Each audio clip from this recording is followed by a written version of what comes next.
सुप्रभात मेरे प्रिय विद्यार्थियों, मैं रिया सिंह, आपकी हिंदी शिक्षिका।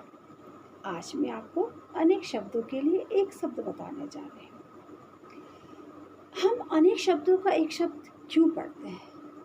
आज हम ये बताएंगे कि भाषा की सुदृढ़ता और भावों की गंभीरता और उसकी चुस्त शैली के लिए यह आवश्यक है कि हम उन शब्दों का प्रयोग करें जिसमें हमारे शब्दों में संयम हो। जब तक हम शब्दों में संयम नहीं रखेंगे तो हम अपने भावों और विचारों को थोड़े से शब्दों में नहीं कह सकते। हाँ बच्चों, हम कह सकते हैं कि कम से कम शब्दों में अपने भावों और विचारों को अभिव्यक्त करें। इस अभिव्यक्त करने की कला को ही हम अच्छा लेखक या अच्छा वक्ता कहते हैं। इसलिए ऐसे शब्दों का ज्ञान आवश्यक होता है जो विभिन्न वाक्यांशों का अर्थ देते हुए कम से कम शब्दों में एक अंश के रूप में व्यक्त करें। हाँ बच्चों, कहते हैं कि ऐसे शब्दों का प्रयोग ऐसी कृति या ऐसा कसावट आती है जो अभिव्यक्ति को प्रभावशाली बनाती है। तो अनेक शब्दों का एक शब्द एक ऐसा वाक्यांश है जो अपने भावों और विचारों को कम से कम शब्दों में संयम रख के प्रकट करती है। मैं आपके सामने एक शब्द कहूँगी, जैसे शाकाहारी, अर्थात जो मांस मछली नहीं खाता है, अर्थात सिर्फ साग सब्जी खाने वाला, अर्थात शाकाहारी। और जो मांस मछली खाता है, अर्थात मांसाहारी। जो गीत गाता है, गायक। जो नृत्य करता है, नृत्यक।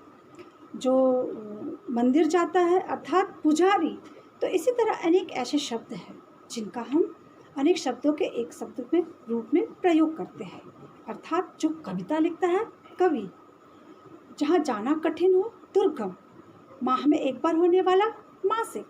जो आज्ञा का पालन करता है, अर्थात आप जैसे बच्चे, आज्ञाकारी। गगन को चूमने वाला, अर्थात गगनचुंबी। जो अभिनय करता है, अर्थात अभिनेता। जैसे महानायक हमारे कौन है? अमिताभ बच्चन जी। और जो आपकी या हमारी आलोचना करता है, वो क्या कहलाते हैं? आलोचक। तो ठीक इसी प्रकार ऐसे कई शब्द हैं जिनको हम अनेक शब्दों के रूप में एक शब्द के रूप में प्रयोग करते हैं। तो आइए ऐसे ही कुछ उदाहरण मैं आपके लिए लेकर आई हूँ और अब मैं प्रस्तुत करूँगी उस उदाहरण। ये बच्चों देखिए, मैं आपको कुछ चित्र दिखा रही हूँ। इस चित्र में एक शिक्षक बच्चों को पढ़ा रहे हैं, अर्थात शिक्षा ग्रहण करने का स्थान क्या कहलाता है? जहाँ बच्चे शिक्षा ग्रहण करने जाते हैं, गुड। जहाँ हम शिक्षा ग्रहण करते हैं, अर्थात विद्यालय। देखा बच्चों, आपको दूसरे चित्र में क्या दिखाई दे रहा है? घोड़ा, जो कि कहाँ रहता है? घोड़े के रहने के स्थान को क्या कहते हैं? अस्तबल। तीसरा चित्र आपको क्या दिखाई दे रहा है बच्चों?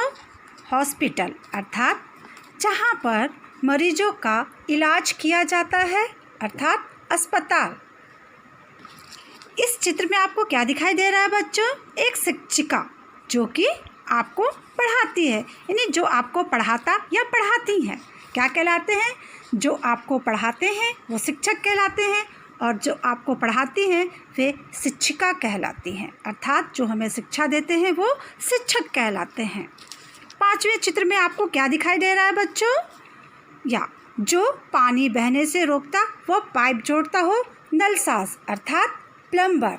तो देखा बच्चों, इन चित्रों के माध्यम से हम अनेक शब्दों के लिए एक शब्द सीख चुके। अब हम नेक्स्ट की ओर आते हैं। ये आपको 3 रंग दिखाई दे रहा है। ये किसका चित्र है? जी हाँ, वेरी गुड, तिरंगा, अर्थात हमारा राष्ट्रीय ध्वज जिसे हम तिरंगा कहते हैं। इसके लिए जो उपयोग होने वाले शब्द क्या है? 3 रंगों से बना, अर्थात तिरंगा। नेक्स्ट चित्र में आपको क्या दिखाई दे रहा है बच्चों?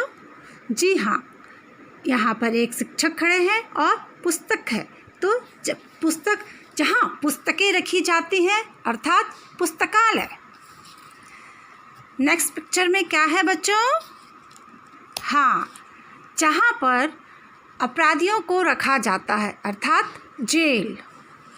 नेक्स्ट में जहाँ फल सब्जी या सामान लेने जाते हैं, अर्थात बाजार। जो नेक्स्ट चित्र में क्या है बच्चों? जो चिट्ठी या डाक बांटता है, अर्थात डाकिया। नेक्स्ट चित्र में क्या है बच्चों? जो रोगी का चिकित्सा करते हैं या इलाज करते हैं, वे क्या कहलाते हैं? अर्थात चिकित्सक। हाँ, ये अंतिम चित्र में आपको क्या दिखाई दे रहा है? Very good. जो चोर लुटेरों को या अपराधियों को पकड़ते हैं वे क्या कहलाते हैं? Good, police. तो देखा बच्चों, अनेक शब्दों के लिए एक शब्द कितना आसान है कि हम अपने मन के भावों और विचारों को कम से कम शब्दों में इस प्रकार प्रकट कर सकते हैं। देखिए बच्चों, मैंने आपके लिए एक चार्ट तैयार किया है। देखिए, जो आपके बुक से संबंधित है। पहला, जिसकी धर्म में आस्था हो अर्थात धार्मिक। जो शिव उपासक हो अर्थात शिव। जिसे जीता न जा सके अर्थात अजय। जिसकी गिनती या गणना न की जा सके अर्थात अगणनीय। जिसे देखा न जा सके अर्थात अदृश्य। सप्ताह में एक बार होने वाला अर्थात साप्ताहिक।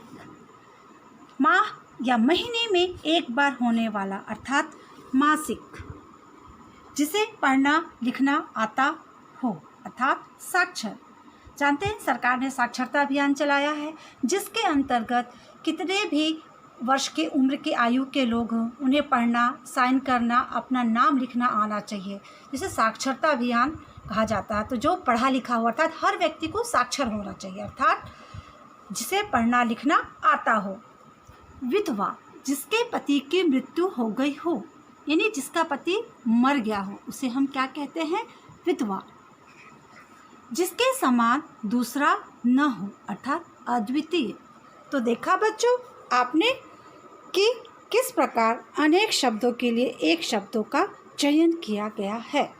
मैं आशा, ये देखिए बच्चों, आपके पेज नंबर 22 पे कुछ अनेक शब्दों के लिए एक शब्द दिए गए हैं।